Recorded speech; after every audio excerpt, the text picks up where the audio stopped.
এক যুবক এসে সাহাবাদের সামনে রাসূল সাল্লাল্লাহু আলাইহি ওয়াসাল্লামকে বললেন, ইয়া রাসূলুল্লাহ ইযান লি বিজিনা, হে আল্লাহর রাসূল আপনি আমাকে জিনার অনুমতি দেন।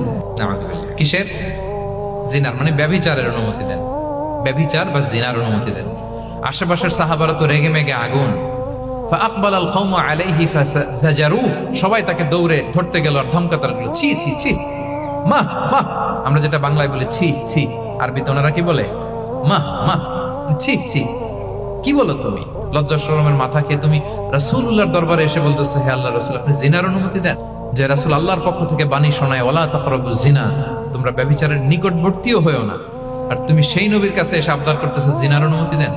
তারা যখন তেরে আসলো এই যুবকের দিকে, রাসূল সাল্লাল্লাহু আলাইহি ওয়াসাল্লাম তাদেরকে থামালেন, বললেন যে তোমরা থামো, যুবককে ডেকে আনো আমার কাছে। যুবককে নিয়ে আসা হলো। রাসূল সাল্লাল্লাহু আলাইহি ওয়াসাল্লাম তাকে পরম আদরে কাছে টেনে নিলেন। এবার তাকে জিজ্ঞেস করলেন, তুমি জিনার অনুমতি চাও না? বলে যে ইয়া রাসূলুল্লাহ জি, জিনার অনুমতি চাই। তখন রাসূল সাল্লাল্লাহু আলাইহি ওয়াসাল্লাম বললেন, তুমি আমাকে উত্তর দাও তো, তুমি বলো তো, তুমি কি পছন্দ করবে যে কোনো পরপুরুষ তোমার মায়ের সাথে এই জিনাটা করুক? তোমার এটা ভালো লাগবে? সে বলে, লা ইয়া রাসূলুল্লাহ, না, কখনো না। আমার মায়ের সাথে কেউ এই পাপাচারে লিপ্ত হবে, এটা কোনো মানুষ মেনে নেবে না। আমি কেন, কেউ মেনে নেবে না। তারপর রাসূল সাল্লাল্লাহু আলাইহি ওয়াসাল্লাম তাকে বললেন, তুমি তোমার কলিজার টুকরা সন্তান, কন্যা সন্তানের সাথে, তোমার কন্যার সাথে কেউ এই পাপ কাজটা করুক, এটা তুমি মেনে নিবে? এটা তুমি পছন্দ করো? সে বলল, লা ইয়া রাসূলুল্লাহ, হে আল্লাহর রাসূল কোশ্চিন কালাম না, কখনো মানবো না। আমার মেয়ের সাথে কেউ এই কাজ করবে আমি কখনো মানবো না।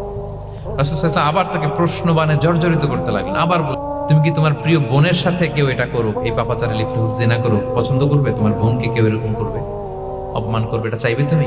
বলে, কখনো না, লা ইয়া রাসূলুল্লাহ, কখনো না, কেউই তো পছন্দ করবে না এটা। তখন রাসূল সাল্লাল্লাহু আলাইহি ওয়াসাল্লাম বললেন, তুমি যার সাথে জিনার অনুমতি চাইছো সে তো কারো না কারো মা, কারো না কারো মেয়ে, কারো না কারো বোন। তুমি এভাবে কেন ভাবতে পারো না? সুবহানাল্লাহ ওয়া বিহামদিহি। এই কথা বলার পরে তো সে একেবারে ইমোশনালি এমন ড্যামেজ হয়েছে, লজ্জায় কাচুমাচু হয়ে মাথা নিচু করে দাঁড়ায়ছে। তখন রাসূল ইসলাম তার পিঠে একটা আলতো চাপড় মারলেন, পরম মমতায় আলতো চাপড় দিয়ে তার জন্য দোয়া করলেন, আল্লাহুম্মা গফির যামবাহ ওয়া তাহহির কলবাহ ওয়া হাসসিন ফারজাহ। আল্লাহ তুমি এই যুবকের পাপ মোচন করো, আল্লাহ তুমি তার অন্তরটাকে পরিশুদ্ধ করো, আল্লাহ তুমি তার চরিত্রটাকে নিষ্কলুষ করো। এই হাদিসের রাবি উনি বলতেছেন, ওই দিনের পর থেকে এই যুবক কখনো কোনো পরনারীর দিকে রাস্তায় তাকায় নাই। তাকে যখন এইভাবে রাসূল সাল্লাল্লাহু আলাইহি ওয়াসাল্লাম প্রেজেন্টেশন করলেন, হাদিসের বর্ণনাকারী বলেন, এরপরে আমরা কোনোদিন তাকে পরনারীর দিকে তাকাতে দেখি নাই।